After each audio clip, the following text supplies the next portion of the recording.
Boa tarde a todas, todos e todas. Está coordenadora de um programa de estudos interdisciplinares sobre mulheres, gênero e feminismo, dá muito trabalho, né?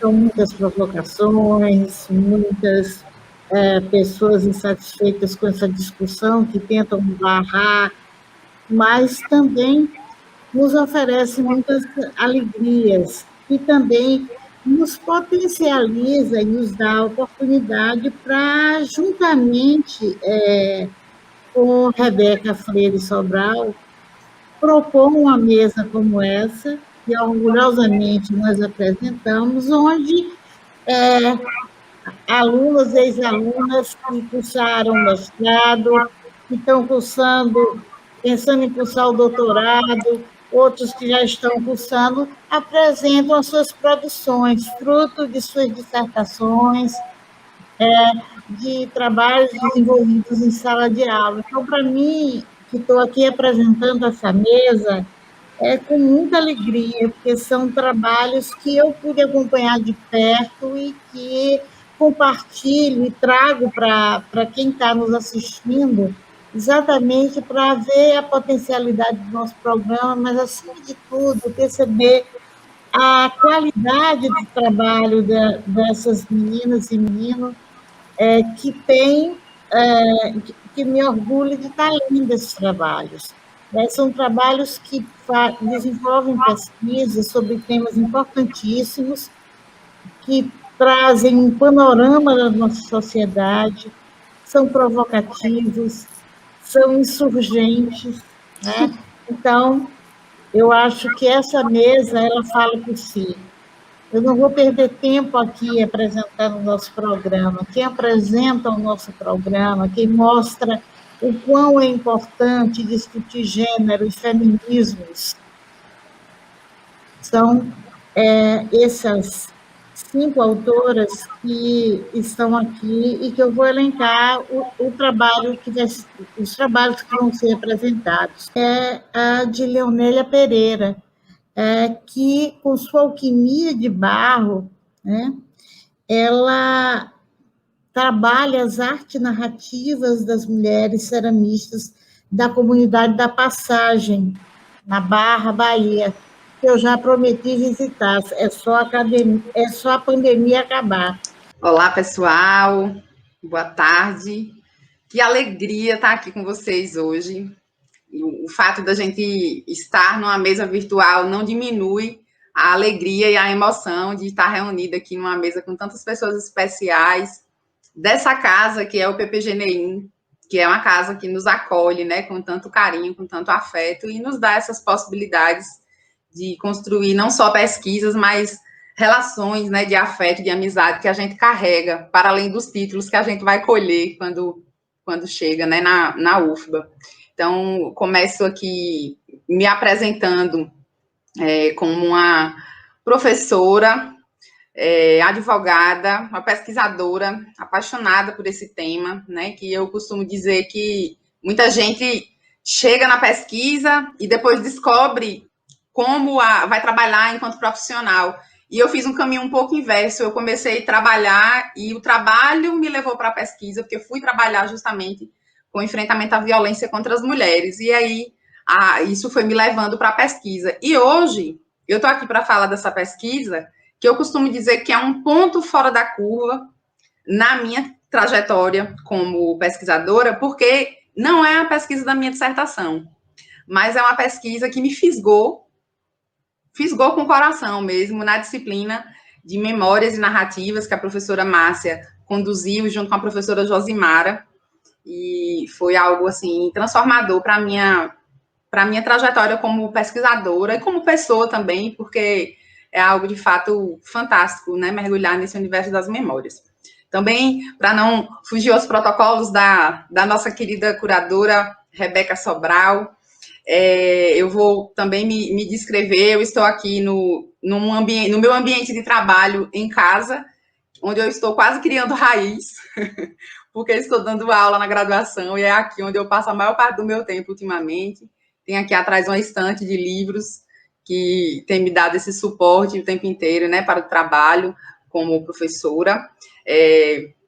Eu sou uma mocinha que já passou dos 30 anos, tenho os cabelos crespos, sou uma moça que usa óculos, uma mulher negra, com a pele um pouco clara, mas com traços marcantes, né, da minha etnia, da minha raça, os cabelos, os traços do rosto, e dos quais eu tenho muito, muito orgulho por serem a marca da minha ancestralidade, né, da minha família. E o meu livro, ele está aí projetado na tela também, é um livro que tem a capa preta e branca, e é fruto de uma concepção que teve uma inspiração numa fotografia, uma fotografia de J. Santos, que é o meu companheiro, e que tem uma mulher carregando uma bacia na cabeça, com 2 potes de cerâmica, e ela leva no braço direito um balde, que está cheio de terra, né, de barro, que ela vai usar para fazer esse pote. Metade do corpo dessa mulher está rabiscado, a outra metade está em branco, projetada na parte preta da capa, e segue aí do lado esquerdo o nome da autora, que sou eu, Leonélia Pereira, o título e a logomarca da editora, que é a Chiado Books, que é uma editora de Lisboa, que também tem filial no Brasil, publica essencialmente livros de autores contemporâneos em língua portuguesa. Então, é uma alegria muito grande ter a oportunidade de publicar esse trabalho através dessa editora, que publica trabalhos muito interessantes. E é interessante falar como tudo isso começa, né? Márcia, no dia do lançamento do livro, que eu estou na cola dela faz tempo, ela foi minha orientadora, ela prefaciou esse livro, é um orgulho, para mim isso é um troféu, e além disso, foi na disciplina de memórias, junto com ela, que esse trabalho foi concebido. E eu me lembro que na disciplina a gente discutiu, né, muitos temas interessantíssimos, e foi num período que fazia pouco tempo que eu tinha conhecido essa comunidade e algumas dessas mulheres que trabalham com cerâmica. A Passagem é um povoado que fica na beira do Rio São Francisco, pertence ao município de Barra, que é conhecida, né, como Barra do Rio Grande, o seu encontro dos rios, né, São Francisco e o Rio Grande, e fica bem próxima da cidade de Xique-Xique, está um pouco distante de Barra, né, uma região bem isolada geograficamente, e lá são guardadas tradições fantásticas, e uma delas é a cerâmica, é uma comunidade que tem muitas heranças indígenas, e também tem algumas tradições religiosas católicas muito fortes, né, bem marcantes dessa região, como a romaria fluvial que eles fazem todo ano para Bom Jesus da Lapa, as tradições dos penitentes que são feitas na Semana Santa, mas o que melhor caracteriza essa comunidade é a cerâmica. Então, eu cheguei lá nessa comunidade justamente acompanhando essa viagem de volta da Romaria de Bom Jesus da Lapa em 2016, onde tinha 15 embarcações com pessoas de lá dessa comunidade e de outras comunidades vizinhas, e acabei chegando lá sem planejar, porque eu iria ficar em Xique-Xique, mas foi num período que tinha chovido pouco, o rio estava em alguns lugares intransitável, e não dava para entrar com o barco até lá, e o seu Dário, que era o comandante do barco onde eu estava, disse, olha, ela vai ter que descer lá na passagem, não dá para a gente encostar em Xique-Xique, e aí, depois de lá, a gente resolve como ir embora. Tudo bem. E aí eu fui e acabei ficando 2 dias lá, nesse primeiro contato, e conheci essa comunidade, e a primeira coisa que a gente vê quando chega lá é um galpão da cerâmica, que fica do lado direito. E eu fiquei muito impressionada quando vi, porque já conhecia a cidade da Barra, mas não sabia que existia esse povoado, só conheci no período que trabalhava por lá a cerâmica da sede do município. E aí comecei a perguntar algumas coisas, e aquela visita que aconteceu de forma não planejada, ela começou a acontecer com muita frequência. E fui lá outras vezes e acabei me aproximando muito delas. Elas também estiveram aqui na minha casa algumas vezes, a gente conseguiu trazê-las para alguns eventos.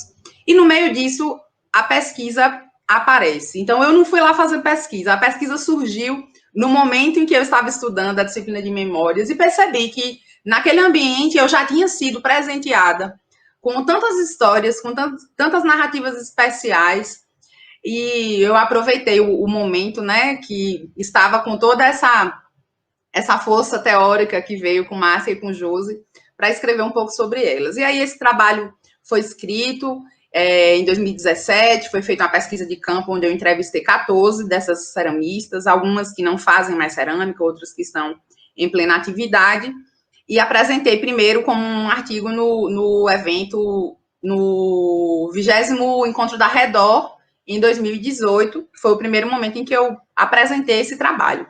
Mas aí esse trabalho, ele não parou aí, porque ele pedia mais. Então, a gente conseguiu juntar outros cúmplices, e com a ajuda de Jota, que é uma pessoa que conhece muito a passagem há mais de 10 anos e tem muita amizade com o pessoal lá, e estimulando bastante, escreva mais, esse trabalho ele não pode ficar resumido esse artigo, ele precisa ser visto por mais pessoas. E aí, com a ajuda dele, a gente conseguiu trazer Jailson Paiva, que é o artista plástico que fez todas as ilustrações, não só a capa, mas todas as ilustrações que acompanham todo o livro. Cada mulher foi desenhada por ele, né? Cada uma das entrevistadas, são desenhos belíssimos. O meu amigo James Wilker, que mora hoje na Barra e é pesquisador em literatura, escreveu a orelha do livro. A Márcia, nossa querida, que fez o prefácio. E a Raquel Teixeira, que é uma antropóloga do Museu do Folclore Nacional, do IFAM, que conheceu a passagem num dos trabalhos do Museu do Folclore Edson Carneiro, já há uns 10, 12 anos atrás, e ela já tinha escrito um trabalho que foi, inclusive, uma das poucas referências que eu tive acesso sobre a passagem. E aí ela escreveu o pós-fácil, participou com a gente do evento de lançamento, e foi maravilhoso. E aí o contato com essa editora, ele foi meio que, assim, no ímpeto, né? Eu queria publicar o trabalho e saí pesquisando onde podia fazer isso, e aí chegamos a Chiado, fiz contato com o pessoal da editora e perguntei se tinham interesse em materiais dessa natureza, enviei o trabalho para análise, e em alguns dias me retornaram dizendo que gostaram, que queriam publicar o trabalho. Então não foi um trabalho feito através de edital, mas foi possível, né, fazer essa publicação através dessa editora, que tem muita abertura para trabalhos dessa natureza. E através de Aurora, que é uma das responsáveis, né, pelo setor editorial, a gente conseguiu fazer essa publicação, que está disponível no site da Chiado Books, que está sendo, acho que foi postado aí no bate-papo, eu ia dizer nos stories, foi postado aí no bate-papo, e está disponível em modelo, né, na versão física e também na versão e-book. Está disponível no site da Chiado, na Livraria Cultura, na Martins Fontes Paulista, na Amazon também. E também, diretamente comigo, é possível também adquirir o livro, o envio pelos Correios, com a dedicatória. Tenho feito isso aí bastante, e eu fico feliz, né, de ter recebido tantos contatos de pessoas interessadas em ter acesso a esse material. Então, é um livro que traz um pouco das narrativas dessas mulheres, marcando os papéis de gênero dentro do espaço em que elas trabalham como ceramistas, mas não só o que representa ser mulher e fazer cerâmica, mas os papéis que são desempenhados em torno, né, de tudo que elas fazem nessa comunidade. Então, é uma comunidade que mora menos de 200 pessoas, é bem pequena, quase todo mundo é parente, e então todo mundo muito próximo. E é interessante a forma como elas trabalham a divisão dessas tarefas na elaboração das peças de cerâmica, porque a cerâmica, o fazer da cerâmica é tido como uma atividade feminina, apenas feminina. E aí, ao longo da pesquisa, estou de olho no tempo, viu? Estou marcando também aqui. Ao longo da pesquisa, o que eu percebi alguns detalhes bastante sutis. Sempre que eu estava lá com elas, e ali conversando, olhando elas fazendo o material, tirando fotos, eu percebi que nenhum homem entrava no galpão da cerâmica. Não havia nenhuma proibição, não existe nenhuma proibição. Mas é como se houvesse uma regra tácita que todos conhecessem, que aquele momento ali é só delas. E eles não entram lá. Não vão, nunca vão lá. Só que eles participam de outras etapas, porque como o trabalho ele tem várias etapas, tem uma etapa prévia, que é a etapa de buscar o barro, né, que é bastante pesado, tem que cavar um buraco, carregar esse barro até o galpão. Muitas vezes esse barro adequado só é encontrado do outro lado do rio. E nessa etapa elas contam com a participação dos maridos, dos filhos, e aí elas vão começar essa etapa do meio, que eu chamei de etapa artística, que é a elaboração, efetivamente, das peças, né? Então, aí elas vão molhar esse barro, separando já as impurezas, e vão começar a elaboração da peça, e aí vão deixando no sol para que ele vá endurecendo até que ganhe a forma adequada, e passe para a etapa da pintura, que também é feita com barro, um barro de outra cor. Tem um barro que ele ainda é amarelo, quando está cru fica vermelho, e depois um barro branco que elas fazem os desenhos, então é completamente artesanal. E aí, na etapa da queima, que é a etapa final do processo, muitas delas também contam com a participação aí dos seus maridos, dos seus filhos. Mas a etapa, realmente, onde acontece essa elaboração artística, é uma tarefa majoritariamente feminina. E eu fiquei feliz de perceber que essa pesquisa, ela aconteceu, as entrevistas aconteceram em 2017, mas é uma convivência que já vinha de antes disso e que continua acontecendo, e que agora, quando a gente fez o lançamento do livro ano passado, em outubro, eu estive lá e fui levar os livros para elas, né? E eu fiquei muito feliz quando vi que tem outras mulheres fazendo cerâmica que não estavam fazendo quando eu fiz a pesquisa. Algumas que voltaram a fazer, outras que estão aprendendo a fazer, e uma novidade, um neto de uma ceramista das mais antigas, que ainda está em atividade, está fazendo cerâmica também. Então, tem um rapaz agora fazendo cerâmica. E isso é uma grande novidade lá, porque não tinha ninguém. E ele está fazendo, de fato, a etapa artística, que outros não faziam, faziam só essa parte do apoio logístico, digamos assim, nas etapas que elas consideram fisicamente mais pesadas. Então, assim, foram muitos desdobramentos. Eu aprendi muito com a caminhada, né, com essas mulheres, e elas continuam comigo, né? São minhas amigas, são pessoas que eu continuo em contato, e que eu aprendi muito, né, com essa alquimia que a gente acabou chamando dessa forma, por conta delas misturarem os elementos do universo, a terra, o fogo, a água e o ar, para dar vida, né, a essas peças de cerâmica que representam também a cultura do Vale do Rio São Francisco. Então, a força dessas mulheres e essa ancestralidade tão forte que elas carregam, principalmente das mulheres indígenas, com essa tradição, ela tem muito a nos ensinar, para que a gente siga aí pela vida bebendo água fresca que esses potes carregam sem igual. Então, isso é um pouco do que eu pude trazer com esse trabalho. Agradeço demais a Márcia e a Rebeca pelo convite, e parabenizo Carla, Fabiana, Claudenilson pelos seus livros também, e vamos ficando por aqui, aguardando aí os questionamentos que eventualmente surjam. Muito obrigada, e vamos continuar. Muito obrigada, Claudenilson, por suas palavras também. Só para agradecer, gente, essa oportunidade de estar aqui com vocês. Muita expectativa, né, ao longo dos dias a gente se falando. Então, desde o momento do convite de Márcia e Rebeca, eu fiquei muito feliz de poder trazer um pouco desse trabalho. E vou ficar aguardando ansiosa que depois da vacina a gente faça esse evento presencial no NEIM, vai ser maravilhoso. Um abraço. E a Léo já tem outro livro também, viu, minha gente? Tá saindo, gente. Já que você falou, Márcia, eu vou mostrar, porque isso aqui é notícia quentíssima. Esse livro ainda não saiu em canto nenhum ainda, acabou de chegar. Esse ainda tá no forno. Esse tá aqui, ó, acabou de sair. Essa é a minha dissertação. Ele se chama Rupturas e Recomeços, Percepções de Mulheres sobre Medidas Protetivas da Lei Maria da Penha na cidade de São Gabriel, que é a minha cidade, e está saindo pela editora do Conselho Federal da UAB. Então, notícia quentíssima, ainda não divulguei isso em lugar algum, mas acabou de chegar. O prefácio também é de Márcia. Então, tem muito dela aqui comigo, eita, né? Que foi a minha orientadora. Eita, Márcia! A Márcia, eu não descolo dela nunca mais. Então, em breve, eu mando um convite para vocês, a gente vai fazer um evento de lançamento virtual. Vamos fazer, com certeza. Vocês receberão aí os links para participar com a gente. Então, obrigada, gente. Um beijo enorme e até breve. Até.